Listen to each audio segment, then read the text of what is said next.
এবার আপনাদের বাঁকুড়ার ছবিটা তুলে ধরবে আমাদের প্রতিনিধি পূর্ণেন্দু সিংহ রয়েছেন। পূর্ণেন্দু, গ্রাহকরা তো বুকিং করতে পারছেন না, প্রথমত বুকিং হচ্ছে না, সার্ভারে বিভ্রাট দেখা যাচ্ছে, কিন্তু ডিস্ট্রিবিউটাররা তারা কি কোনো আশার আলো শোনাতে পারছে যে গ্যাস সরবরাহ আদৌ স্বাভাবিক হবে কিনা?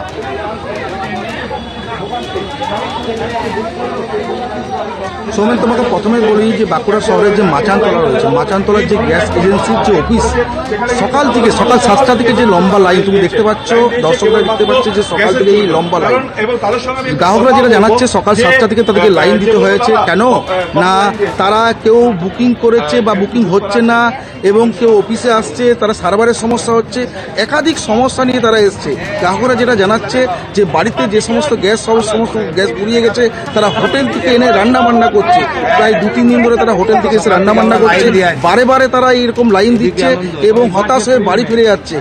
এখন তুমি দেখতে পাচ্ছ যে চিত্রটা সকাল থেকে লম্বা লাইন দিয়েছে। আমি জেনে নেবো যে কতক্ষণ ধরে আপনারা লাইন দিয়ে রয়েছেন এখানে, কি অবস্থা দেখতে পাচ্ছেন? বুকিং হয়েছে, তারপর লাইন দাঁড়িয়ে তুমি দেখতে পাচ্ছ যে সকাল থেকে মানুষ রয়েছে, এবং যেটা জানাচ্ছে কেউ 1 ঘন্টা, কেউ বা 2 ঘন্টা, কেউ 3 ঘন্টা, পুরোপুরি একদম যে রাজ্য সড়ক, সেই রাজ্য সড়ক পর্যন্ত লম্বা লাইন। এবং দেখতে পাওয়া যাচ্ছে যে এই মাচানতলাতে আমি দেখলাম যে দফায় 2 থেকে 3 বার উত্তেজনা সৃষ্টি হয়েছিল। কেননা সাধারণ মানুষ যেটা বলছে যে তারা সকাল থেকে লাইন দিয়ে রয়েছে, এবং এজেন্সির কাছ থেকে যে জানাচ্ছে বিভিন্ন সময় সার্ভারের সমস্যা হচ্ছে, সেই জন্য এই যে গড়িমুসি হচ্ছে বা দেরি হচ্ছে, যেটা এজেন্সির তরফ থেকে যে বলছে যে বারবার সার্ভারের একটা সমস্যা দেখা দিচ্ছে।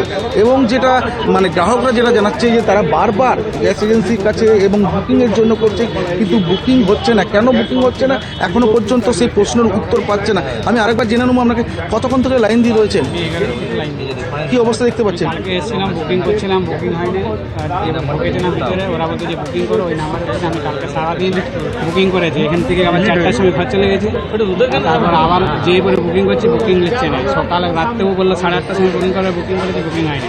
আজকে সকালে আমার বুকিংটা ঢুকেছে, এখন গ্যাস পাবো কি না, কি অবস্থা, গ্যাস কি নেই? চিনিতে পারে যে লালবাজারে গ্যাস পাওয়া যাবে। পশ্চিম এশিয়া যুদ্ধের আঁচ এবার লাগতে শুরু করেছে আম জনতার ঘরে। গ্যাস সিলিন্ডারের জন্য অনেক জায়গায় কার্যত হাহাকারের পরিস্থিতি।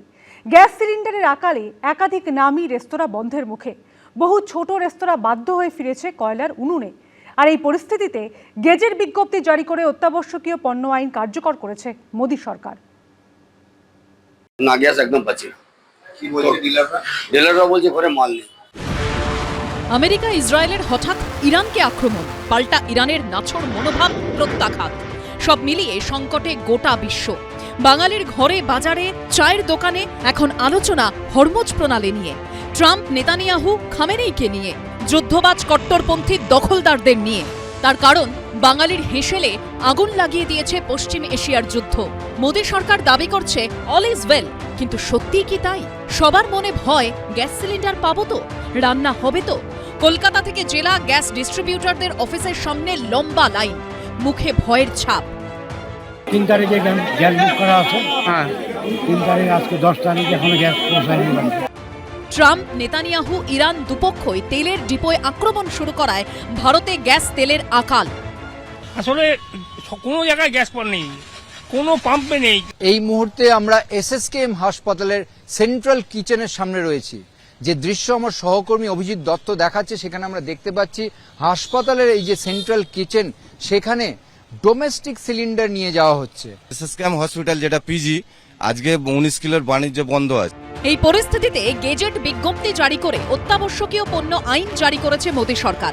এই আইনের আওতায় বেআইনি মজুত এবং কালোবাজারি আটকাতে নির্দিষ্ট কিছু পণ্যের উৎপাদন সরবরাহ নিয়ন্ত্রণ করা যায়। যদি কোনো এটাকে সাপ্লাইকে কন্ট্রোল করা হয় বা এক্সেস প্রাইসে বিক্রি করা হয়, বা যদি স্মুথলি মার্কেটে এটাকে না সাপ্লাই দেওয়া হয়, তাহলে সেখানে কিন্তু এখানে সেকশন 7 অনুযায়ী সেখানে একটা 7 বছর অবধি পানিশমেন্টের প্রভিশন আছে।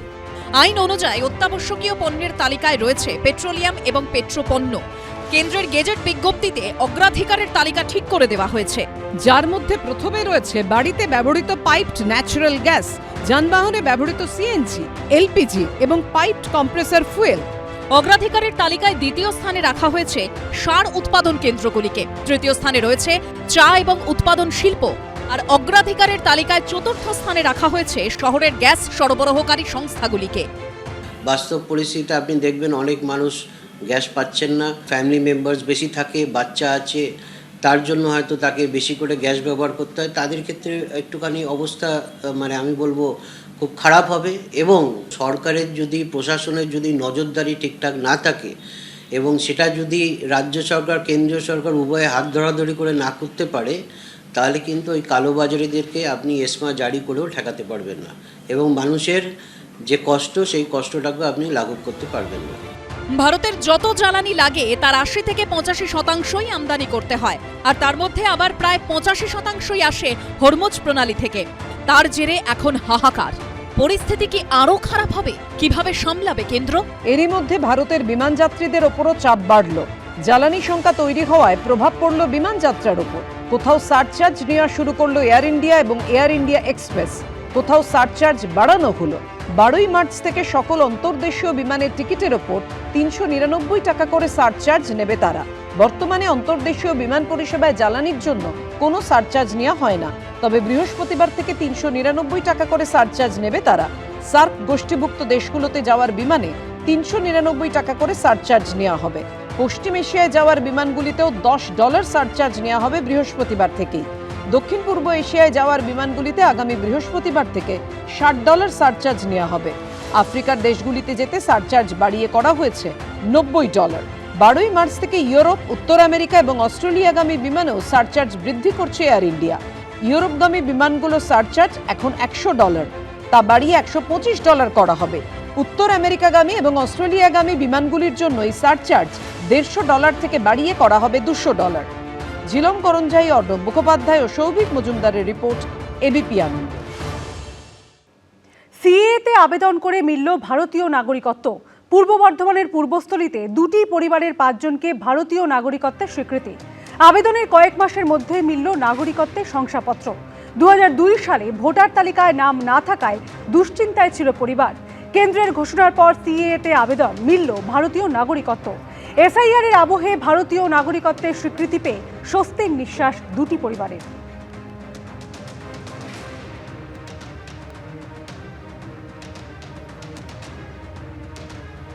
2006 সালে চলে এসেছি বাংলাদেশ থেকে, অত্যাচারে চলে এসেছি ইন্ডিয়াতে।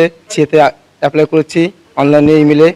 আমাদের সিএর সার্টিফিকেটটা পেয়ে গেছি, কিন্তু খুব খুশি, ভালো। আমরা এখন ইন্ডিয়ার নাগরিকত্ব পেয়ে গেছি, ইন্ডিয়ার নাগরিক আমরা এখন। আমরা তো অরিজিনালি বাংলাদেশি, তার জন্য এখন ভারত সরকার যে অ্যাক্টিভিটি নিয়ে কাজ করছে, কোনো এসআইআর, তারপরে সমস্ত রকম যে ফেক ডুপ্লিকেট কোনো কিছু রাখছে না। আর যেহেতু আমরা বাংলাদেশ থেকে এসেছি, আমাদের তো একটা ভয় কাজ করছে। সেই হেতু আমরা দেখলাম যে ভারত সরকার যেহেতু আমাদের উদ্বাস্তু বাংলাদেশিদের জন্য একটা আইন চালু করেছে সিএ এর মাধ্যমে, সেটাকে আমরা উপভোগ করি বা আমরা সেটা গ্রহণ করে আমরা এখানকার মানে বৈধ নাগরিক হই। তার জন্যই সিএতে আবেদন করা। এখন সাহসের সঙ্গে চলতে পারবো ভারতবর্ষে যে না, আমিও এই দেশের একজন নাগরিক, বৈধ নাগরিক। বাংলাদেশেতে এসেছি অত্যাচারের জন্য, এখন সিএতে আবেদন করছি। সার্টিফিকেট পেয়েছেন? হ্যাঁ, পেয়েছি। কেমন লাগছে এখন? ভালো লাগছে। কি মনে হচ্ছে? এই তো এই দেশের ভারতীয় লোক হয়েছি, খুশি। হ্যাঁ। এবিপি আনন্দ, এগিয়ে থাকে, এগিয়ে রাখে।